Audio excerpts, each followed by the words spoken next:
ഷാജി, ഈയിടെ ഗ്രൂപ്പ് ഉണ്ടേലെ പൊളിറ്റിക്സിന് വല്ല രക്ഷയുള്ളൂ. അതുകൊണ്ട് തന്നെയാ ഇങ്ങനെ ഒതുക്കത്തിലൊരു മീറ്റിംഗ് വിളിച്ചുകൂട്ടേണ്ടി വന്നത്. എന്നാലും മിനിസ്റ്റർ ഒന്ന് കിടിങ്ങല്ലോ. അത് മതി. എടാ, ഞാനിപ്പോ അളിയന്റെ വീട്ടിലാ, പിന്നെ വിളിക്കാം. അളിയൻ എന്തിയെ? ഓ, അകത്തുണ്ട്. വെളിയമ്മച്ചക്ക് ഇപ്പൊ എങ്ങനെയുണ്ട്? വെന്റിലേറ്ററിൽ നിന്ന് റൂമിലേക്ക് മാറ്റി. ഹോസ്പിറ്റലിൽ പാരാ? റാഫേലും കെട്ടിയോളും.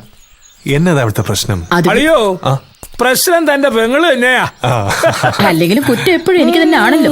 എടാ, 22 കൊല്ലം മുമ്പ് വീടും വീട്ടുകാരെയും ഒക്കെ ഉപേക്ഷിച്ച് എങ്ങാണ്ടോ മലമൂട്ടി പോയി കിടന്ന പെങ്ങളെ കോംപ്രമൈസ് ചെയ്ത് കൊണ്ടുവരാൻ പോവാ നിന്റെ അളിയൻ. അമ്മച്ചിയുടെ ഇപ്പോഴത്തെ അവസ്ഥ കുരുവിളയ്ക്ക് അറിയാമല്ലോ. ഡോക്ടർ തന്നെ ഇങ്ങനെ ഒരു പരിഹാരം നിർദ്ദേശിച്ച്. ആദ്യ കയറി എന്തെങ്കിലും സംഭവിച്ചാ പിന്നെ ഒരു തീരാദുഃഖം ഇനി ചങ്കി കൊണ്ടു നടക്കാൻ പറ്റുകയില്ല. ക്രിസ്ത്യൻ പിന്തുടർച്ച അവകാശ നിയമപ്രകാരം പെൺമക്കൾക്ക് സ്വത്തിന് അവകാശമുള്ളതാ. കോടതിയിൽ ഒരു പെറ്റീഷൻ കൊടുത്താലേ ആങ്ങളമാര് തൂങ്ങും. അളിയ, ചേച്ചി പറഞ്ഞാലും കാര്യമുണ്ട്. 1925 ഇന്ത്യൻ സക്സഷൻ ആക്ട് പ്രകാരം ക്രിസ്ത്യൻസിന്റെ തറവാട് പ്രോപ്പർട്ടിയിൽ പെൺമക്കൾക്കും ഈക്വൽ ഷെയറാ. 86 മേരി റോയ് സുപ്രീം കോടതി വിധിയിലൂടെ അത് സ്ഥാപിച്ചെടുക്കുകയും ചെയ്തു. കോടതി വിധിയും നിയമവും നൂലാമാലയൊന്നും നോക്കിയിട്ടല്ലെന്നേ. ഹോസ്പിറ്റലിൽ നിന്ന് വന്നാ ഇനി അമ്മച്ചിയുടെ കണ്ണിര് കാണാൻ മേല. പിന്നെ അവളുടെ കെട്ടിയോനുണ്ടല്ലോ ഉതുപ്പ്, കാശുകാരനല്ലെങ്കിലും അയാൾ കുടുംബക്കാരനാ. മാളിയേക്കൽ തറവാട്ടിലെ പണവും പുരയിടവും കണ്ടിട്ടല്ല അയാൾ ശോശാമ്മയെ സ്നേഹിച്ചത്. ഞാൻ ഹോസ്പിറ്റലിലേക്ക്. വെല്ലുമിച്ച കണ്ടിട്ട് വേണം പാല വരെ പോവാ. രാജപ്പ, വണ്ടി ഇറക്കടാ. ഞാൻ വൈകിട്ട് വരുമ്പോ കാണാം. ശരി. അപ്പോഴും പറഞ്ഞില്ലേ പോലെ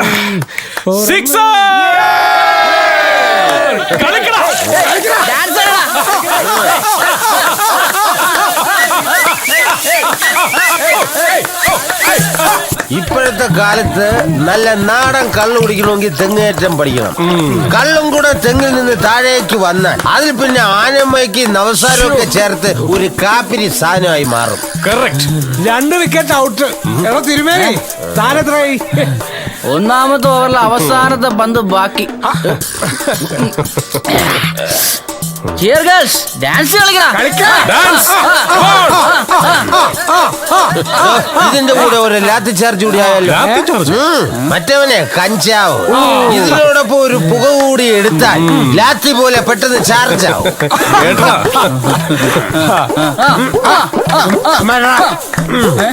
ഇതുപോലെ ക്രിക്കറ്റിന് കണ്ണു തട്ടായിരിക്കാൻ ചാടിക്കുന്ന ചാട്ടക്കാരികളില്ലേ, ചിയേഴ്സ് ഗേൾ, അതിലൊരെണ്ണത്തിനെ കെട്ടണമെന്ന എന്റെ മോഹം.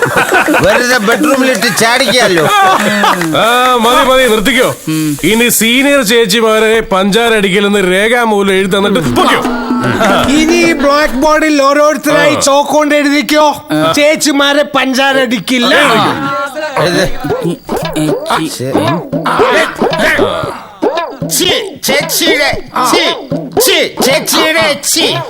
ചേച്ചിക്ക് എവിടെ എച്ചി? ചേച്ചിക്ക് എച്ചി ഉണ്ടല്ലോ. ആര്? എന്റെ അളിയൻ. ചേച്ചിക്ക് വള്ളിട്ടോ.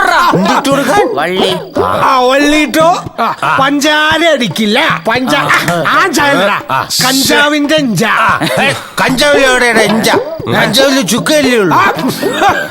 നെഞ്ചും കൂടിന്റെ ഇഞ്ച. എഴുത്തച്ഛനോ? ഞാൻ 4ാം ക്ലാസ് വരെ പഠിച്ചത് നാട്ടിലെ സ്കൂളിലായിരുന്നു. പിന്നെ ഡിഗ്രി വരെ പഠിച്ചത് നാട്ടിലെ പ്ലേ സ്കൂളിലാ. എന്താ പോരെ? കുട്ടികളൊന്ന് കുറിപ്പിക്കുന്നു. വട്ട് നിന്റെ അപ്പനാണ്. യു ആണ് വട്ട്. നിന്റെ മുത്തച്ഛനാണ് വട്ട്. നോട്ട് 4. Okay, only 1.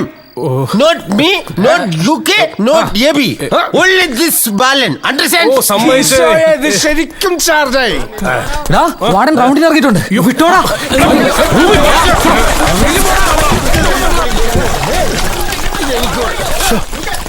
യുവന്മാരിത് എങ്ങോട്ടാ ഓടിയത്? ഇതടിക്കുമ്പോ വഴി പിടുത്തം കിട്ടും.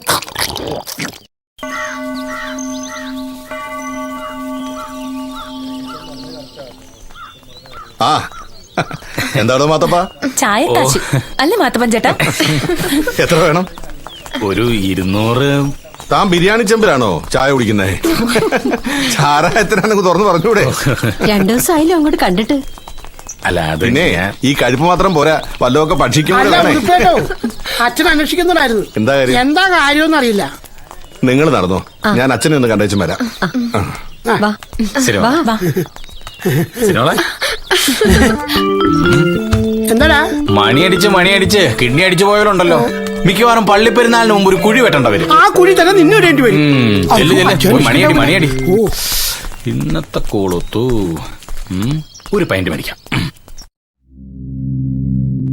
വല്യമ്മച്ചിക്ക് തീരെ സുഖമില്ല. മോളെയും കൊച്ചുമോളെയും കണ്ടാ കൊള്ളാന്ന്. പഴയതൊക്കെ നമ്മൾ പരസ്പരം മറക്കണം.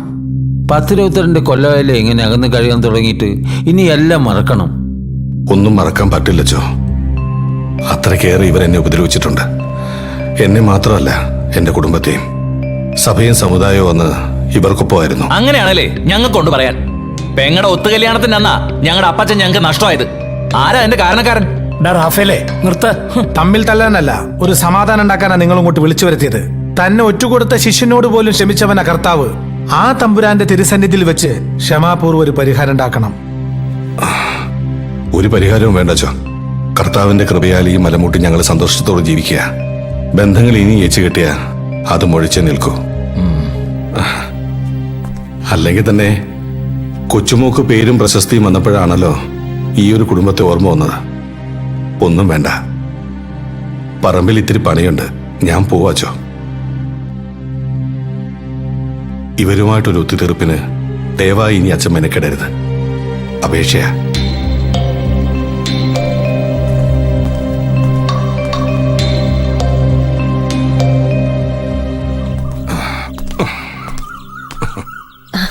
എന്തിനാ അച്ഛൻ വിളിപ്പിച്ചേ? കാഞ്ഞിരപ്പള്ളിയിൽ നിന്ന് നിന്റെ ആങ്ങളമാർ വന്നിട്ടുണ്ടായിരുന്നു ഒത്തുതീർപ്പ് ചർച്ചയ്ക്ക്. നിന്റെ അമ്മച്ചിക്ക് മോളെയും കൊച്ചുമക്കളെയും ഒന്ന് കാണണമെന്ന്. കഴിഞ്ഞതൊന്നും അത്ര പെട്ടെന്ന് മറക്കാൻ പറ്റില്ലല്ലോ. തമ്പുരാന്റെ ഓരോ തമാശകളെ. ഭക്ഷണം എടുത്തു വെച്ചിട്ടുണ്ട്, വന്നാട്ടെ. പറമ്പിൽ പണിക്കാർ വന്നിട്ടുണ്ടാവും. ഞാൻ ഇതൊക്കെ മാറ്റിയിട്ട് വരാം.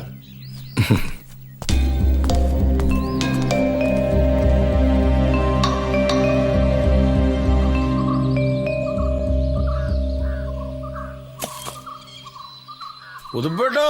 ഓ, അന്തിച്ചന്തയിലൊരുത്തൻ ഒരു കുപ്പിക്കള്ളൊന്നും മതിയല്ലോ. ആ മടിച്ചുകോത അവിടെ എന്തെടുക്കുക? അവള് പഠിക്കുക, അതുകൊണ്ട് ഞാനിത് ഇങ്ങോട്ട് ചുമന്നു. ആ, ഒന്ന് കൈവച്ചേ. ഹലോ പുതുപ്പേട്ടാ, എനിക്കൊരു സംശയം. ശോശാമ്മച്ചേർത്തി പറയുന്നു മദ്യശത്രുവാണ്, അത് ഒഴിവാക്കണമെന്ന്. നമ്മുടെ ബൈബിളിൽ എന്താ പറഞ്ഞിരിക്കുന്നത്? ശത്രുക്കളെ സ്നേഹിക്കാൻ.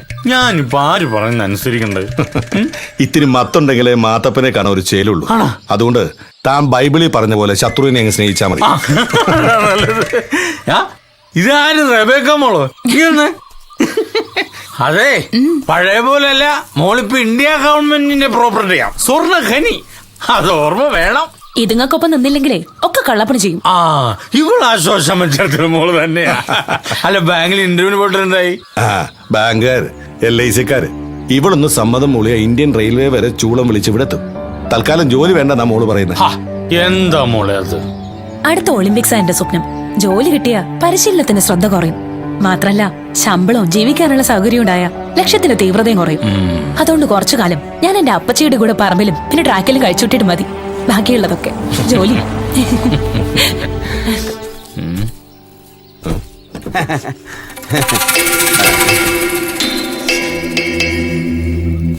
ഉതുപ്പേട്ടന്റെ ഈ മുഖം കണ്ടാലറിയാം എന്റെ എൻട്രി അത്രയ്ക്ക് അങ്ങോട്ട് പിടിച്ചിട്ടില്ലെന്ന്. മാതാവാണ് സത്യം. ഉതുപ്പേട്ടിന് ഗുണമുള്ളൊരു കാര്യമായതുകൊണ്ടാണ് ഞാൻ ഇവരെ കൈയോടെ ഇങ്ങോട്ട് പിടിച്ചോണ്ട് പോകുന്നത്. God promise. എടോ, എത്ര പെട്ടെന്ന് തന്നോട് പറഞ്ഞതാ ഞാൻ ഈ സ്ഥലം വിൽക്കുന്നില്ലെന്ന്. രൂപതയുടെ പേര് മെഡിക്കൽ കോളേജ് വരുന്നു എന്നറിഞ്ഞപ്പോ പോലുള്ള ആക്രാന്തമാ. ഉതുപ്പേട്ടാ, നല്ല ബയസാ, തട്ടിക്കളയരുത്. ബ്ലാക്ക് എത്ര വേണം, വൈറ്റ് എത്ര വേണം എന്ന് പറഞ്ഞാ മതി. Now you are a millionaire. കൊല്ലം കഴിയുന്നവരും മണ്ണിന് വില കൂടുന്നു. പൊന്നിനാണെങ്കിൽ ഇരട്ടിയുടെ ഇരട്ടി. പ്രായം കൂടുമ്പോ വിലയില്ലാതാവുന്ന മനുഷ്യന് മാത്രം. Worst case. ഈ മണ്ണ് റബ്ബർ നട്ട് നശിപ്പിക്കാനുള്ളതല്ല, കോൺക്രീറ്റ് കെട്ടിടങ്ങൾ അവിടെ ഉയരാൻ പോകുന്നത്. ഒരു മോഹ വില ഇവരങ്ങോട്ട് പറയും. എനിക്കാകെ ഉള്ളൊരു മോഹമാ. കമ്പി കെട്ടി ചിരട്ട വെച്ച് മരം തെളിച്ചു തുടങ്ങുന്നതേ ഉള്ളൂ. 2 വർഷം കഴിഞ്ഞാൽ പാല് കിട്ടും. ആ കാശ് മതിയോ എനിക്ക്? You please come to practical life. Importing ഇവിടെ കൂടി വരികയാണ്. റബ്ബറിന്റെ വില താഴുകയും ചെയ്യുന്നു. റബ്ബർ പന്ത് പോലും എറിഞ്ഞ പൊങ്ങത്തില്ല. എന്റെ മണ്ണ് എന്നെ ചതിക്കില്ലടോ. കൊടുക്കുന്നതിനേക്കാൾ കൂടുതൽ തരാൻ ഭൂമിക്ക് മാത്രമേ കഴിയൂ. അതന്നെ ഞാനും പറയുന്നത്. ഡിമാൻഡ് എറിഞ്ഞ് ഇപ്പോൾ കൈമാറിയാൽ ആ ബാങ്കിലെ ലോൺ തീർക്കാം. ബാക്കി കോപ്പറേറ്റീവ് ബാങ്കിൽ ഫിക്സഡ് ഇട്ട് സുഖമായി ജീവിക്കാം. അവകാശം വിട്ടെ. പോയേ. അല്ല എങ്ങനെ ജീവിക്കണമെന്ന് എനിക്കറിയാം. അറിയാക്കൊരു കുഴി വെട്ടേണ്ട വരും. അതെ, അനുഭവത്തിൽ നിന്നാ പറയുന്നത്. മണ്ണിനെയും പെണ്ണിനെയും അമിതമായി വിശ്വസിക്കരുത്. അത് ഒരിക്കലും സ്ഥിരമായി നമ്മുടെ കയ്യിൽ നിൽക്കത്തില്ല. നിന്റെ വേല ഇതുപോലെ പറമ്പിലോട്ട് കയറി തന്റെ കാലിയം വിട്ട് കളയും. ബ്രോക്കർ കാശിന് വേണ്ടി സ്വന്തം കെട്ടിവളെ പോലും കൂട്ടിക്കൊടുക്കും വൃത്തികെട്ട ശവം. കണ്ടുപോരുന്ന എന്റെ മുമ്പിൽ എഴുന്നേറ്റ് പോടാ. പോയേ.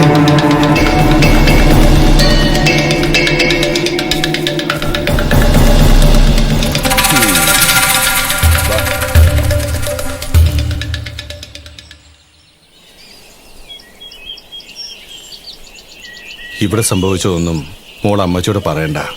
അവള് വിഷമിക്കും. അപ്പച്ചിക്ക് ഇത് എന്താ പറ്റിയത്? ഇത്ര ഇമോഷണൽ ആയി ഞാൻ അപ്പച്ചി ഇതുവരെ കണ്ടിട്ടില്ല. ഏക്കർ കണക്കിന് റബ്ബർ തോട്ടവും സമ്പാദ്യം ഉണ്ടായിട്ടും എല്ലാം ഉപേക്ഷിച്ച് എന്നോടൊപ്പം ഇറങ്ങി വന്നവളാണ് നിന്റെ അമ്മച്ചി. അവളുടെ പേരിൽ ഞാൻ വാങ്ങിച്ച മണ്ണായത്. അതിനൊരുത്തൻ പല പ്രാവശ്യം വിലപേശാൻ വന്നപ്പോ എന്റെ എല്ലാ നിയന്ത്രണവും വിട്ടുപോയി. അങ്ങനെ അതിമോഹങ്ങളൊന്നുമില്ല. എന്റെ ശോശാമ്മയുടെയും മക്കളുടെയും സന്തോഷം അത്രേ അപ്പച്ചി ആഗ്രഹിച്ചിട്ടുള്ളൂ. എന്നിട്ടെന്താ അമ്മച്ചിയെ മനസ്സിലാക്കാൻ അപ്പച്ചിക്ക് പറ്റാതെ പോയത്? കാഞ്ഞിരപ്പള്ളിന്ന് വല്യമ്മച്ചയ്ക്ക് കാണണമെന്ന് പറഞ്ഞു അമ്മച്ചിയുടെ ആങ്ങളമാര് വന്നപ്പോ അപ്പച്ചി എന്തിനാ തടസ്സം പറഞ്ഞു? അമ്മച്ചിക്കും കാണില്ലേ വയ്യാത്ത സ്വന്തം അമ്മച്ചിയെ കാണണമെന്നൊരാഗ്രഹം? അമ്മച്ചി മോളോട് അത് പറഞ്ഞു? അമ്മച്ചി എന്റെ അടുത്ത് അങ്ങനെയൊന്നും പറഞ്ഞിട്ടില്ല. പക്ഷെ അമ്മച്ചിയുടെ മനസ്സെനിക്ക് നന്നായിട്ട് അറിയാം. അപ്പച്ചിയുടെ ഇഷ്ടങ്ങളും സന്തോഷങ്ങളും അത് കവിഞ്ഞൊന്നും അമ്മച്ചിയുടെ മനസ്സിലില്ല.